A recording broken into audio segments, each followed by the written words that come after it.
My son said. I sold your house to pay for a vacation for me and my wife. You have 1 day to pack your things. I just smiled. He didn't know that the house was actually. I'm glad you're here with me. Please like this video and listen to my story till the end and let me know which city you're listening from. Also subscribe to the channel. Now let me tell you everything that happened that day. I never imagined my golden years would begin with betrayal. For 37 years I'd lived in the same 2-story colonial house on Maple Street, where I'd raised Marcus, where his father and I had celebrated countless Christmases, where every creaking floorboard held a memory. After Richard passed 5 years ago, the house became both my sanctuary and my burden. Too big for one person perhaps, but filled with a lifetime I wasn't ready to abandon. Marcus had always been my pride, a successful financial consultant, married to Vanessa, a real estate agent with perfectly highlighted hair and a smile that never quite reached her eyes. They lived 40 minutes away in a modern townhouse, and our relationship had been cordial. Sunday dinners once a month, birthday calls, the usual dance of adult children with busy lives. But 6 months ago something shifted. Started small. Marcus began asking questions about the house. Questions that seemed innocent at first. Mom, have you thought about downsizing? This place must be expensive to maintain. Wouldn't a nice apartment be easier? I'd laugh them off, changing the subject to his work, his life, anything else. Then the visits increased. Marcus and Vanessa would drop by unannounced. Vanessa's sharp eyes assessing every room like she was already measuring for new furniture. She'd comment on the outdated kitchen, the inefficient heating system, how much the property taxes must cost. I felt scrutinized in my own home like a specimen under glass. We're just worried about you, Eleanor, Vanessa would say, her voice dripping with false concern. A woman your age, all alone in this big house. What if you fall? What if something happens? I was 68, not 90. I still gardened, drove myself to book club, volunteered at the library twice a week. But they spoke to me like I was already senile, already helpless. The phone calls became more frequent too. Marcus would call late at night, his voice tight with what he called concern.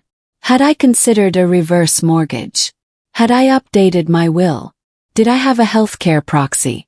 Questions that felt less like care and more like inventory. Then came that Tuesday afternoon in October. I was in my garden deadheading the last of the autumn roses when I heard the car pull up. Marcus's silver sedan. He climbed out alone. No Vanessa this time.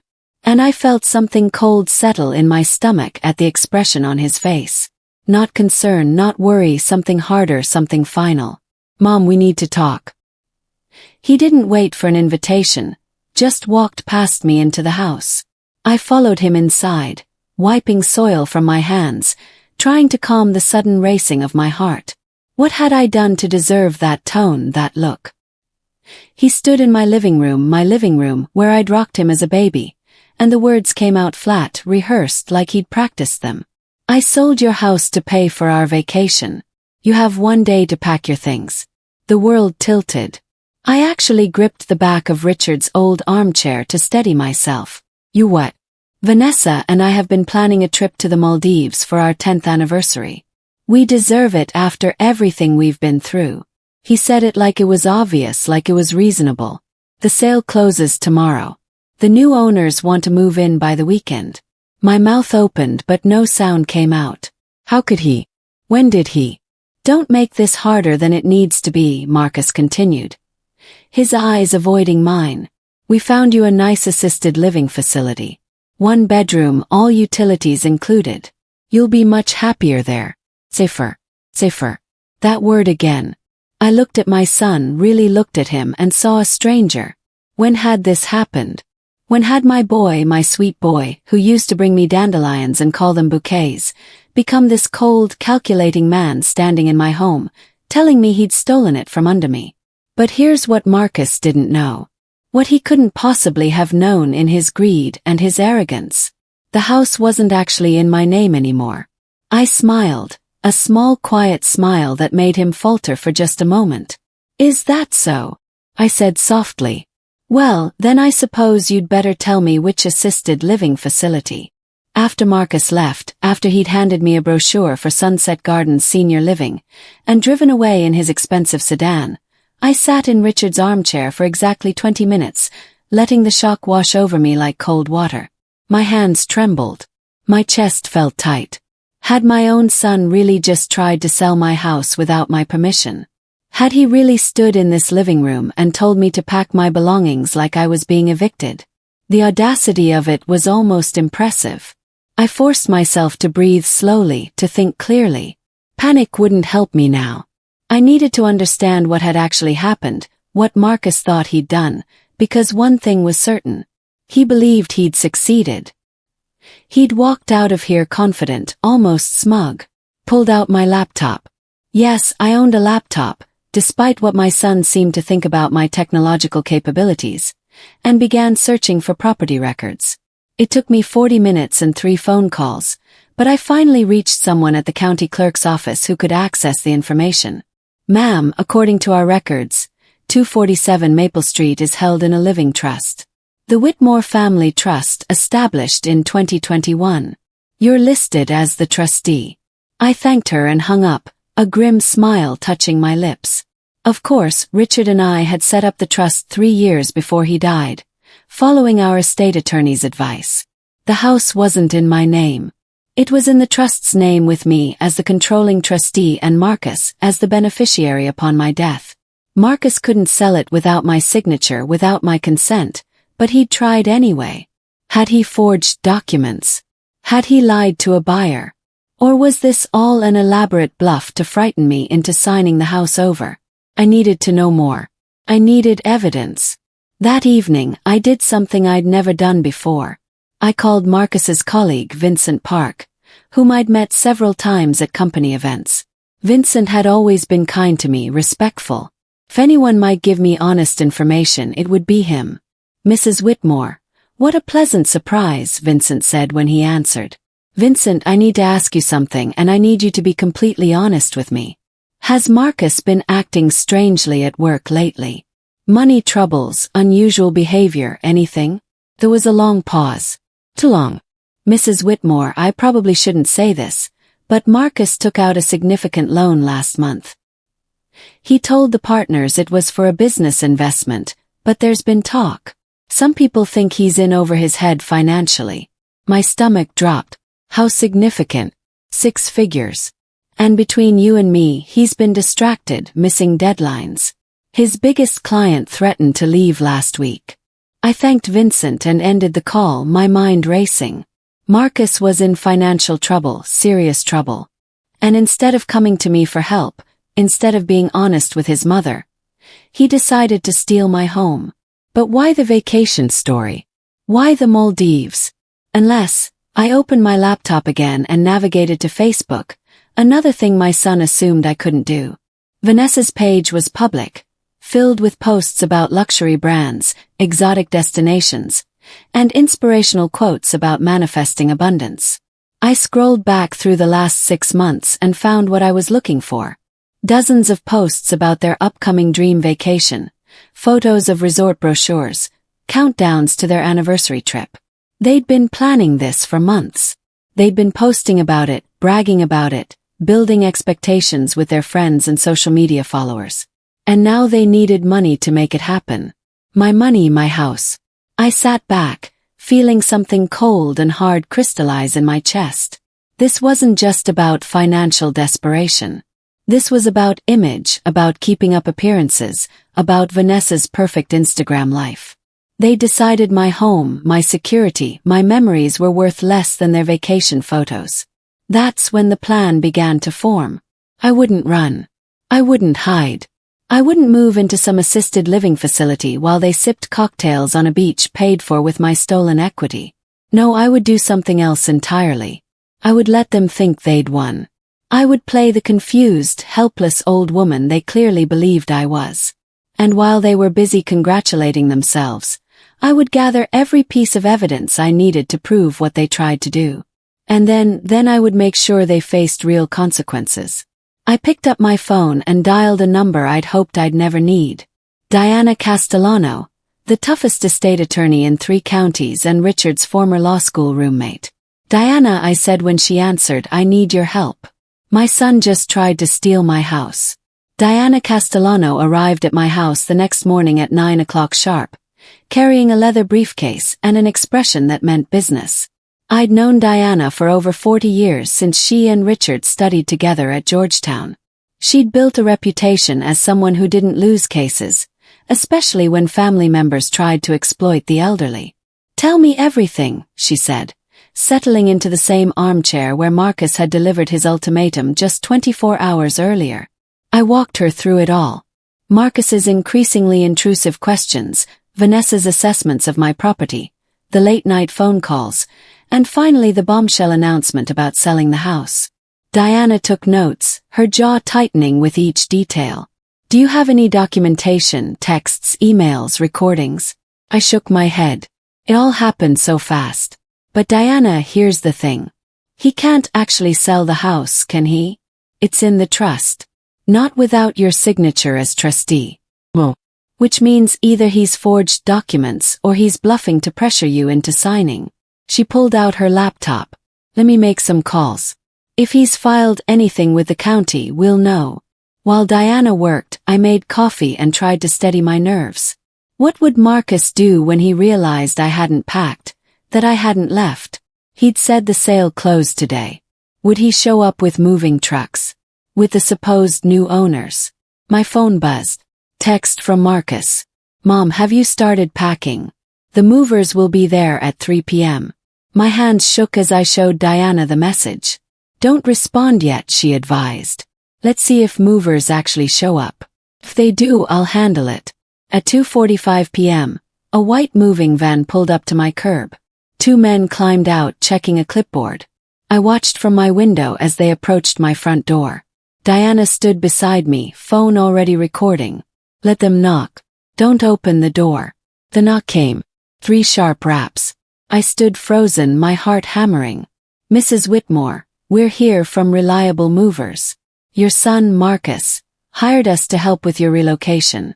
Diana opened the door, her attorney face firmly in place. "Good afternoon, gentlemen. I'm Diana Castellano, Mrs. Whitmore's legal counsel. Can I see your work order?" The men exchanged confused glances. The older one handed over a sheet of paper. Diana examined it carefully, then looked up with steel in her eyes. "This work order was placed by Marcus Whitmore, but he has no legal authority to initiate a move from this property. The house is held in a trust with Eleanor Whitmore as the sole trustee. I'm afraid you've been hired under false pretenses." But Mr. Whitmore said his mother agreed to move. He said she was going into assisted living. "Mrs. Whitmore has agreed to no such thing. In fact, she had no knowledge of your company being hired." Diana handed back the paperwork. "I'd suggest you contact Mr. Whitmore for payment because you won't be moving anything from this address today." The movers left confused and clearly annoyed. As their van pulled away, another car arrived. Marcus's sedan with Vanessa in the passenger seat. I watched my son climb out of the car. His face already red with anger. He must have gotten a call from the moving company. Vanessa followed, her expression sharp and calculating. Diana stepped onto my porch before they could reach the door. "Mr. Whitmore, Mrs. Whitmore, I am Diana Castellano, representing Eleanor Whitmore. I need to inform you that any attempt to remove property from or claim ownership of this house without Mrs. Whitmore's written consent constitutes attempted fraud and elder abuse." Marcus's face went white. "Who the hell are you, Mom? What is this?" I appeared in the doorway behind Diana, feeling stronger than I had in months. "Diana is my attorney, Marcus. And she's here because you tried to sell my house without my permission. I was helping you." Marcus's voice rose, his composure cracking. "You can't take care of this place anymore. You're putting yourself in danger." "That's not your decision to make," Diana said coldly. "Mrs. Whitmore is of sound mind, perfectly capable of managing her own affairs. What you've attempted here is illegal." Vanessa grabbed Marcus's arm, whispering urgently, but he shook her off. "I'm your son. Everything you have should be mine anyway. You're just being selfish, holding on to this house when we need. He stopped abruptly, realizing what he'd almost said. When you need what, Marcus? I asked quietly. Money. Money for your Maldives vacation. Money to cover the 6-figure loan you took out at work. His eyes widened. How did you? I may be 68, but I'm not senile. Can still make phone calls. Can still do research. I stepped forward, feeling decades of motherly patience crystallizing into something harder. You tried to steal my home to fund your vacation. You were willing to make me homeless for a beach resort. Mom, that's not, we were going to take care of you. The assisted living place is nice. A 1-bedroom facility where I'd lose my independence, my memories, my entire life, while you and Vanessa post Instagram photos from the Maldives paid for with my house. Vanessa's mask finally cracked. Maybe if you weren't so stubborn about accepting help, we wouldn't have had to. Had to what? Diana interrupted. Commit elder fraud. Because that's what this is, Mrs. Whitmore. And I have everything documented now. Marcus and Vanessa stood on my walkway, their plan shattered, their desperation visible. For just a moment, I saw fear in my son's eyes. Fear of consequences, of exposure, of everything unraveling. But let him be afraid. I'd been afraid for 24 hours. Now it was his turn. Diana's plan was simple but thorough. Document everything. File a formal complaint with the state's Adult Protective Services and initiate a cease and desist order preventing Marcus from making any claims about my property or well-being. But first, we needed concrete proof of his attempted fraud. The moving company will provide testimony, Diana explained over coffee the next morning. But we need to establish his motive. The financial records would help. I had an idea where to find those records. 4 years, I'd been the co-signer on Marcus's first credit card from when he was in college. He'd never closed that account. Probably forgot it existed. And as a co-signer, I had legal access to the statements. 3 days later, the documents arrived. My dining room table became a war room covered with bank statements, credit card bills, loan applications. The picture they painted was devastating. Marcus and Vanessa were drowning in debt. Designer clothes, luxury cars, that expensive townhouse, all financed on credit. The 6-figure loan Vincent had mentioned was just the latest in a series of desperate attempts to maintain their lifestyle. And there, buried in the credit card statements, a $47,000 payment to Tropical Dreams Luxury Resorts, Maldives package. They'd already paid for the vacation. Money they didn't have. Money they desperately needed to recoup. My money. I was photographing the evidence when my doorbell rang. Through the window, I saw Marcus's car and behind it, a vehicle I didn't recognize. A man in a suit stood beside Marcus on my porch. Diana, who'd become a permanent fixture in my guest room, answered the door. Mrs. Castellano, Marcus said, his voice tight and controlled. This is my attorney, Nathan Blackwell. We're here to discuss a resolution. I joined Diana at the door, keeping my expression neutral. Marcus's eyes met mine, and I saw something ugly there. Not remorse, not shame, but resentment, as if I were the one in the wrong for defending myself. Mr. Blackwell, Diana said coolly. I wasn't aware Mr. Whitmore had retained counsel. As of yesterday, the attorney replied.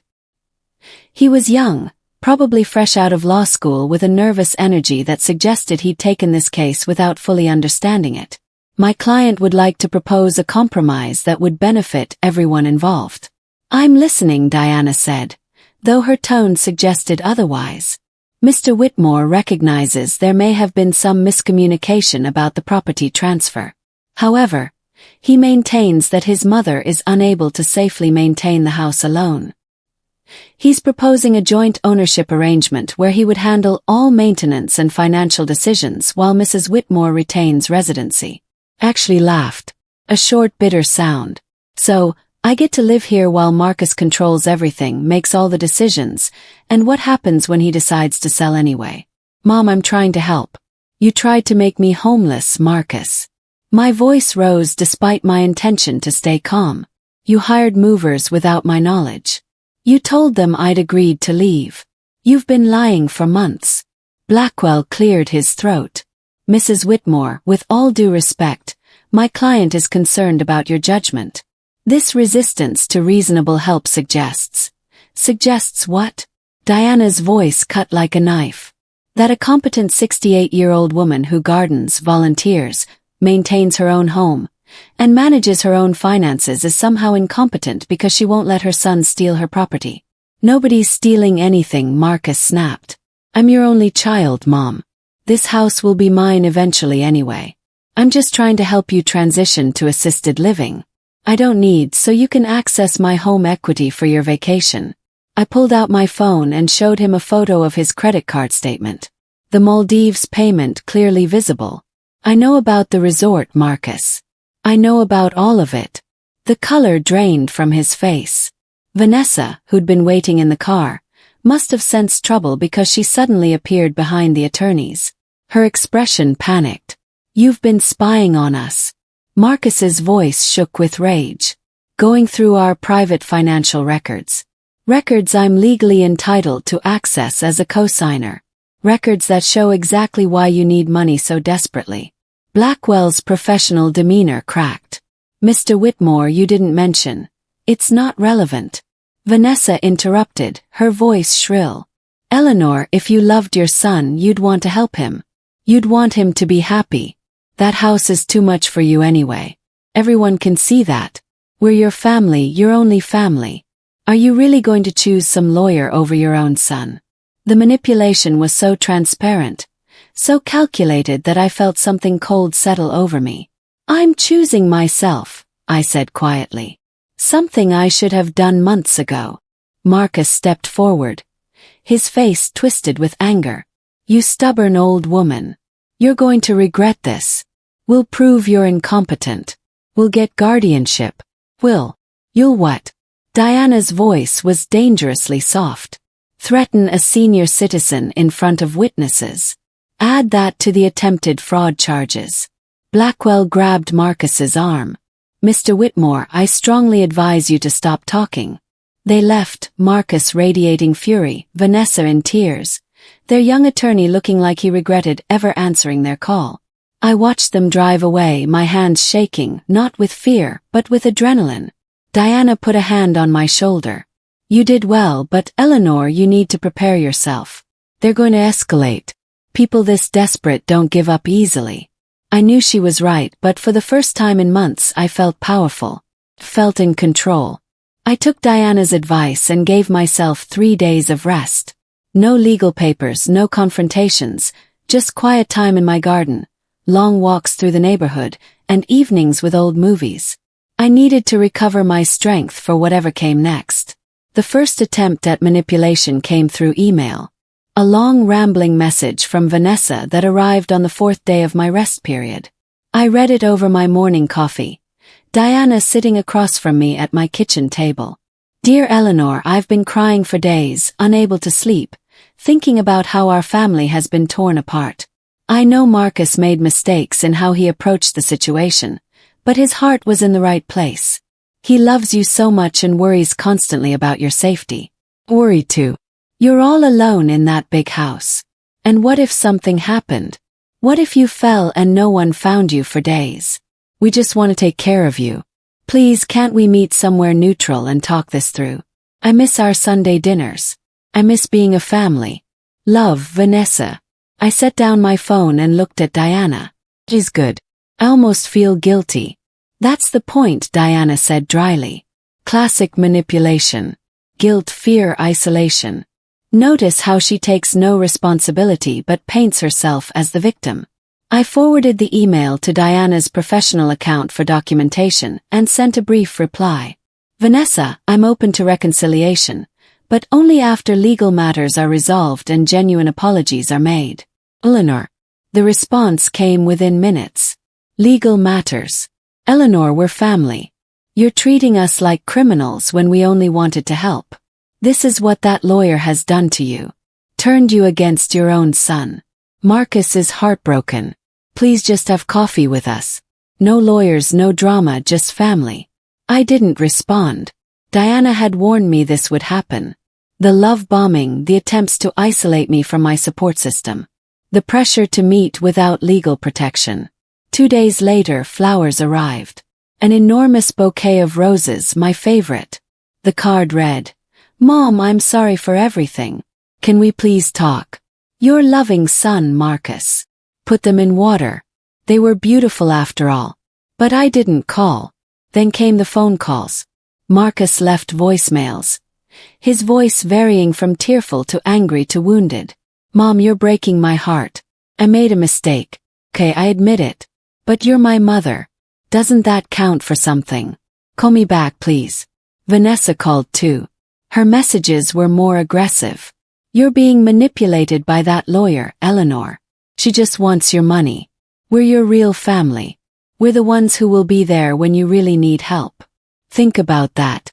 I remained silent, following Diana's advice. Every message, every email, every attempt at contact was documented and forwarded to Diana's files. But the isolation was harder than I'd expected. Marcus was right about one thing. He was my only child. The family dinners had stopped. The phone calls I'd grown accustomed to, even when they were annoying, had ceased. The house felt emptier. That's when my book club saved me. I'd been a member of the Maple Street Literary Society for 12 years, meeting every Thursday evening to discuss everything from classic literature to contemporary mysteries. I'd been quiet about my family troubles, but the week after the flower delivery, something broke in me. "Eleanor, you seem distracted," Grace Donnelly observed as we discussed our current selection. "Is everything all right?" And I told them everything. The attempted fraud, the lawyers, the manipulation, the loneliness. I half expected judgment. But what I received instead was something far more valuable. "Oh, honey, my nephew tried something similar with his mother-in-law," Beatrice Sullivan said, her eyes fierce behind her reading glasses. "You're doing exactly the right thing. Don't let them guilt you. My daughter went through this with her ex-husband," Carolyn Foster added. "The manipulation tactics, gifts, tears, anger, they're straight out of the abuser's playbook." Grace squeezed my hand. "You're not alone, Eleanor. We're here.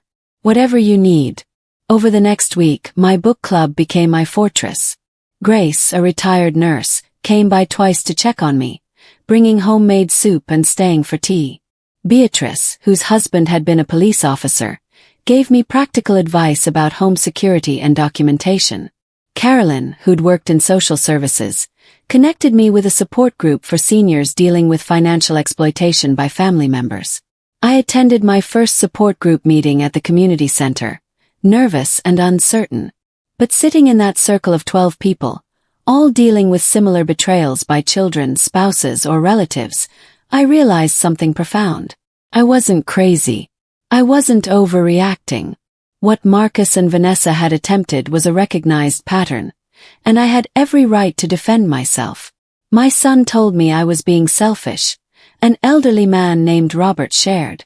Said I was ruining his life by not giving him control of my finances. I actually believed him for a while. Mine told me she'd put me in a nursing home if I didn't sign over my house. A woman named Dorothy added. Said no one would visit me there. Their stories echoed mine, validated my experience, strengthened my resolve. When I returned home that evening, I found another email from Vanessa.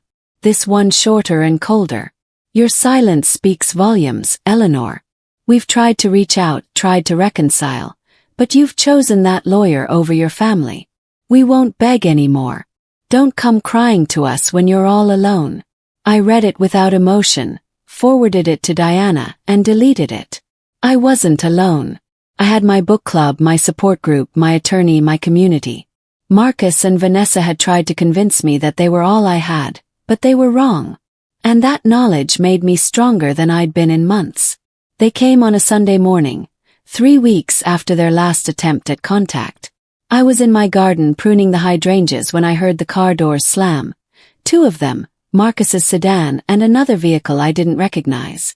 I stood slowly, shears still in hand, and watched as Marcus and Vanessa walked toward me, followed by an older woman I'd never seen before. They all wore carefully constructed expressions of concern, like actors playing roles. "Mom," Marcus said, his voice gentle, controlled. "We need to talk. Please just hear us out." I didn't invite them in. I stood in my garden, dirt on my knees, and waited. The older woman stepped forward, extending her hand. "Mrs. Whitmore, I'm Dr. Amanda Rushford. I'm a geriatric care specialist. Marcus asked me to assess your living situation." "Doctor." They'd brought a doctor to declare me incompetent. "I didn't agree to any assessment," I said calmly. "Course not. And you don't have to," Dr. Rushford said smoothly. "But as a medical professional, I can tell you that many seniors don't realize when they need help. The signs can be subtle. Forgetting to pay bills, neglecting home maintenance, isolation from family. Pay all my bills on time. My home is well maintained, and I'm not isolated." I looked directly at Marcus. "I'm surrounded by people who actually care about my well-being." Vanessa's mask cracked slightly. "Eleanor, we're trying to help you. We brought Dr. Rushford at our own expense because we're worried. Worried about your Maldives vacation being cancelled." The words came out sharper than I intended. Marcus's jaw tightened. "Mom, we've cancelled the trip." "Okay, we cancelled it because our family is more important than any vacation." I almost believed him. For just a moment I saw the son I'd raised. The boy who'd cried when his goldfish died. The teenager who'd brought me coffee in bed on Mother's Day. But then I caught Vanessa's expression. A flash of resentment quickly hidden. And I knew it was a lie. "Show me the cancellation confirmation," I said. "What? If you cancel the trip, show me the email. The refund proof." Marcus's face reddened. "I can't believe after everything you still don't trust us. You tried to sell my house without my permission, Marcus. You hired movers to evict me. You've lied repeatedly. Why should I trust you?" Dr. Rushford cleared her throat. "Mrs. Whitmore, this kind of paranoia and suspicion is actually quite common in seniors experiencing cognitive decline. The inability to trust family members. The belief that loved ones are out to get you. These are red flags." The manipulation was so smooth, so professional. I felt a chill run down my spine. This woman was a real doctor giving me a real diagnosis based on manufactured symptoms. If I weren't careful, this could be used against me in court. "I appreciate your concern, Dr. Rushford, but I'm not experiencing cognitive decline. I'm experiencing attempted financial exploitation by my son." Pulled out my phone. "Would you like to see the documented evidence? The moving company work order, the credit card statement showing the paid vacation." The doctor's professional smile faltered. "You've turned our mother against us," Vanessa said, her voice rising. "With your lawyers and your accusations and your paranoia. We're trying to build a relationship here, trying to be a family, and you're treating us like criminals." "You committed a crime," I said quietly. "We made a mistake," Marcus shouted, his control finally breaking completely. "Mistake. People make mistakes, Mom. But instead of forgiving us, instead of being a real mother, you're acting like we're monsters. We needed help. We were desperate. And you're sitting on hundreds of thousands of dollars in equity while your only son is drowning." There it was, the real Marcus, finally visible beneath the concerned son performance. "So, it's my fault you're in debt?" "Yes. My fault you chose to live beyond your means. My fault you paid for a vacation you couldn't afford. You're supposed to help your children," Vanessa shrieked. "That's what parents do. They sacrifice. They give. But you're just a selfish old woman clinging to a house you don't even need." The venom in her voice was startling, but I stood my ground. "Get off my property," I said calmly. "All of you." Dr. Rushford looked between us, clearly regretting her involvement. "Perhaps we should. We're leaving," Marcus said, his voice cold and hard. "But Mom, you need to understand something. We tried to do this the nice way. We tried to help you, to take care of you, to be patient with your stubbornness. But you've made your choice. You've chosen lawyers and strangers over your own family. And you'll regret it," Vanessa added, her eyes glittering with tears of rage. "When you're all alone, when you need help and there's no one there, you'll remember this moment. You'll remember that we tried. They turned and walked away, Dr. Rushford hurrying after them, clearly uncomfortable. I watched them drive off, my hands shaking, not with fear but with anger. I walked back into my house and called Diana immediately. They brought a doctor to declare me incompetent, I told her, my voice steady despite the adrenaline. But I stood my ground. I didn't let them in. I didn't engage beyond what was necessary. Good, Diana said. Eleanor, they're getting desperate, which means we're winning. But it also means they might do something drastic. I want you to consider installing security cameras. Already done, I said, surprising myself with how prepared I felt. Grace's son-in-law installed them last week. I have footage of the entire encounter. Diana laughed, a sound of pure approval. You're going to be just fine, Eleanor. Better than fine. After I hung up, I sat in Richard's armchair and let myself feel everything. The fear, the anger, the sadness of knowing my son had become someone I barely recognized. But underneath it all, stronger than everything else, was determination. They tried to break me. Instead, they'd made me stronger. The summons came 6 weeks later. Marcus was filing for emergency guardianship, claiming I was mentally incompetent and unable to care for myself. The hearing was scheduled for Tuesday, October 17th, at the county courthouse. Diana assembled our defense with military precision. We had bank records proving I managed my finances perfectly. Medical records from my doctor showing excellent cognitive function. Testimonials from my book club, the library where I volunteered, the support group. Security footage of Marcus's confrontations. The moving company's documentation. Everything. They have nothing, Diana assured me the night before the hearing. Just allegations and Dr. Rushford's cursory observation, which any judge will see through.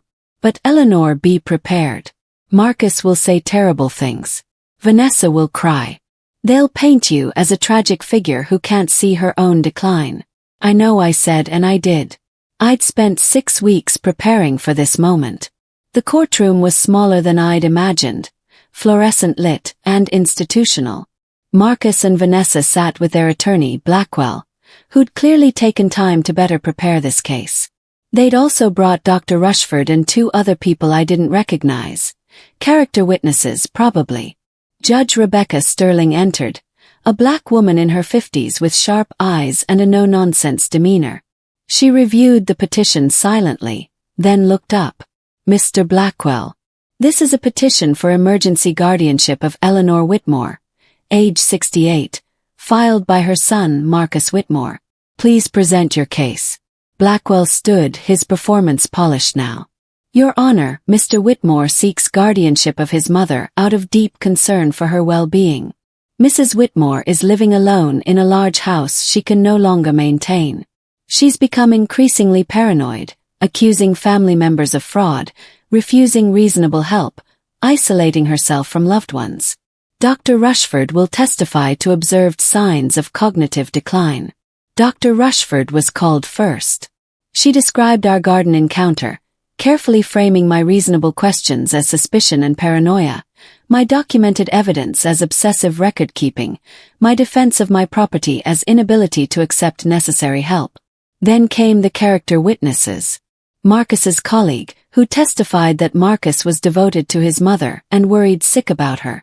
Vanessa's sister, who claimed I'd changed in recent months, becoming hostile and irrational. Finally, Marcus himself took the stand. Mr. Whitmore, please describe your relationship with your mother, Blackwell prompted. Marcus's performance was masterful. He spoke softly, emotionally, painting a picture of a devoted son watching his beloved mother deteriorate. He described the house, too big for her to manage, the isolation. She barely leaves home anymore, the refusal of help.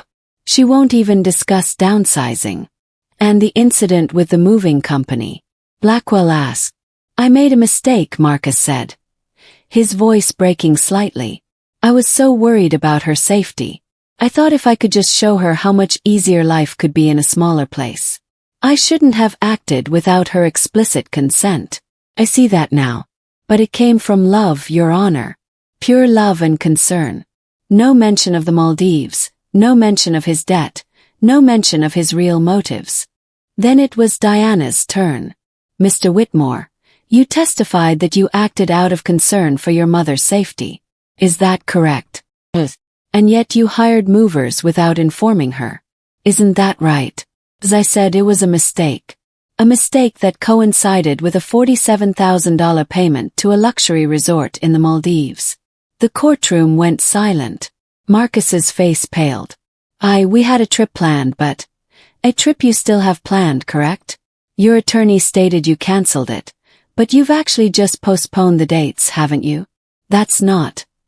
Diana produced the evidence. Prints of Vanessa's recent social media posts made just 2 weeks ago, showing countdown posts for their rescheduled dream vacation. Screenshots of resort confirmation emails, credit card statements showing payment plans. Your Honor, Diana continued, this isn't about concern for Mrs. Whitmore's well-being. This is about financial desperation. Mr. Whitmore is in significant debt. She presented the loan documents and attempted to access his mother's home equity to fund his lifestyle. She called me to the stand next. I spoke clearly, calmly, walking through my daily routine, my volunteer work, my book club, my financial management, my garden, my friendships. I presented my medical records, my clean bill of health from my doctor. I showed my bank statements, every bill paid on time, savings intact. Mrs. Whitmore, Diana asked, why do you believe your son filed for guardianship? I looked directly at Marcus, at his pale, trapped face.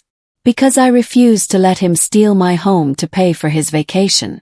Because I wouldn't be bullied into giving up my independence. Because I stood up for myself. The judge called for a recess. 20 minutes later, she returned with her decision. I've reviewed all evidence presented, Judge Sterling said, her voice cutting.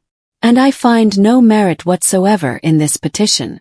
Mrs. Whitmore is clearly competent, financially stable, and living independently without issue. This appears to be exactly what Mrs. Castellano suggested, an attempt to access assets under the guise of concern. She looked at Marcus with barely concealed disgust. Mr. Whitmore, filing frivolous guardianship petitions wastes court resources and constitutes a form of elder abuse. I'm denying your petition and ordering you to pay Mrs. Whitmore's legal fees. Additionally, I'm referring this case to Adult Protective Services for investigation into possible financial exploitation. Marcus's face crumpled. Vanessa burst into tears. Real tears this time, of defeat and fury. Court is adjourned. I walked out of that courthouse with my head high. Diana beside me, my freedom and dignity intact. 1. The Adult Protective Services investigation moved swiftly. Within 2 weeks, a caseworker named Sharon Ramirez contacted me, asking to review all documentation related to Marcus's actions. I handed over everything. The security footage, the emails, the bank records, the moving company statements, the court transcripts. Mrs. Whitmore, Sharon said after reviewing the materials, her expression grave. What your son attempted constitutes financial exploitation and attempted fraud. We're opening a formal case. You should also know that his employer has been notified. It's standard procedure in cases involving fiduciary misconduct by financial professionals. I hadn't expected that. His employer. When someone in a position of financial trust demonstrates this kind of behavior toward vulnerable family members, their employer needs to know. Speaks to character and judgment. The dominoes began to fall faster than I'd anticipated. Marcus's firm placed him on administrative leave pending their own investigation. When the partners discovered he'd taken a loan under false pretenses and attempted to defraud his own mother, they made the decision quickly. Termination for cause, effective immediately. No severance, no references. Vanessa's real estate license came under scrutiny next. The state board investigated whether she'd been involved in the fraudulent property transaction. While they didn't find enough evidence to revoke her license, her brokerage quietly let her go. In real estate, reputation is everything, and the whispers about attempted elder fraud spread quickly through the professional community. The Maldives trip, already postponed twice, was finally cancelled, not by choice but by necessity. The resort refused a refund, keeping their $47,000 as per the cancellation policy. But the final blow came from an unexpected source. I received a call from Marcus's mortgage company. Their payment was 60 days overdue. Apparently, Marcus had been using credit cards to make mortgage payments. A house of cards that had finally collapsed. The bank was initiating foreclosure proceedings on their townhouse. I should have felt satisfied. I should have felt vindicated. Instead, I felt something more complicated. A mother's grief for the son I'd lost, mixed with relief that I'd protected myself. 3 months after the court hearing, I received a letter. Hand-delivered. Placed in my mailbox without postage. Marcus's handwriting on the envelope. I almost didn't open it. Diana advised against it, but curiosity won. Mom, we lost everything.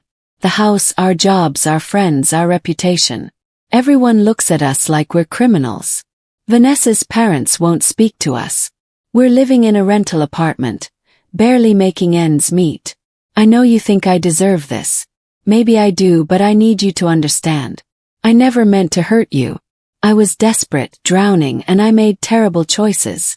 I'm not asking for forgiveness. I'm not asking for money. I just need you to know that I'm sorry. I'm sorry for all of it. Marcus.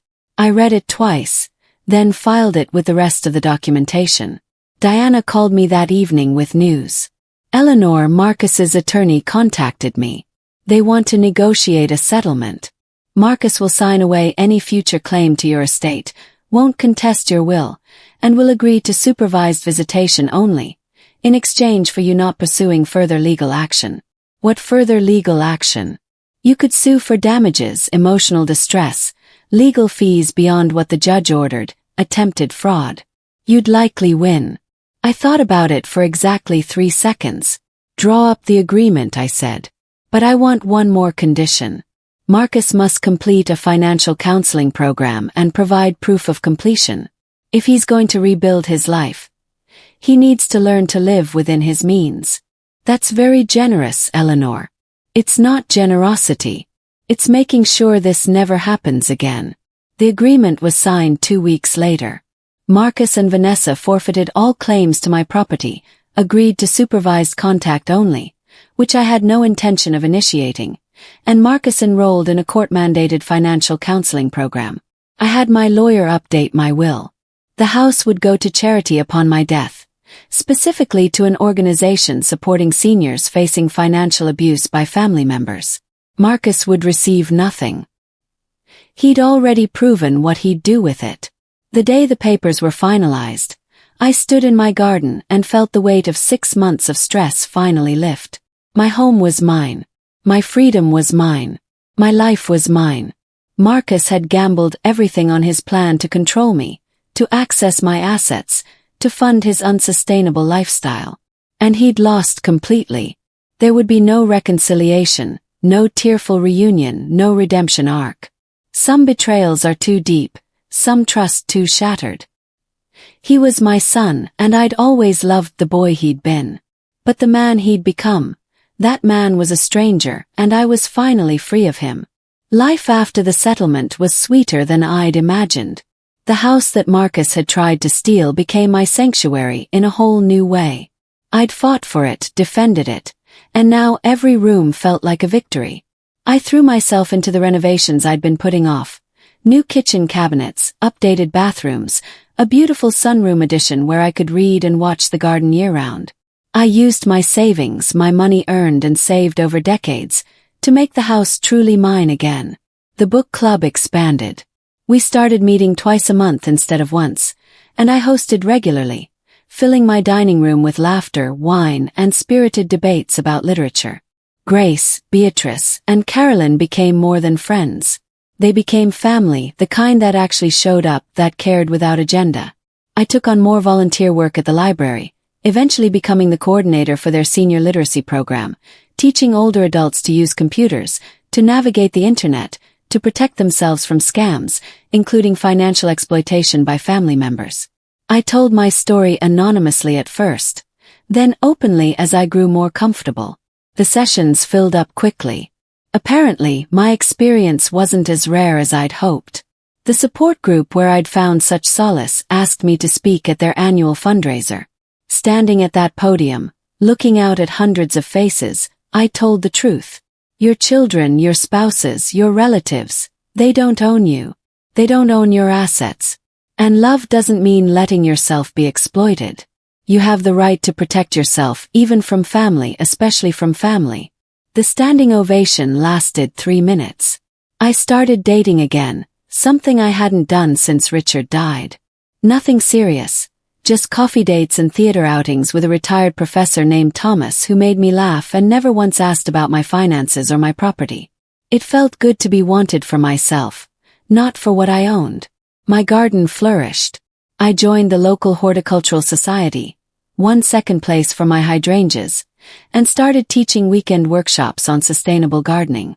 The house that Marcus thought was too much for me became a hub of activity and joy. Meanwhile, the updates about Marcus and Vanessa filtered through occasionally, usually through mutual acquaintances who thought I should know.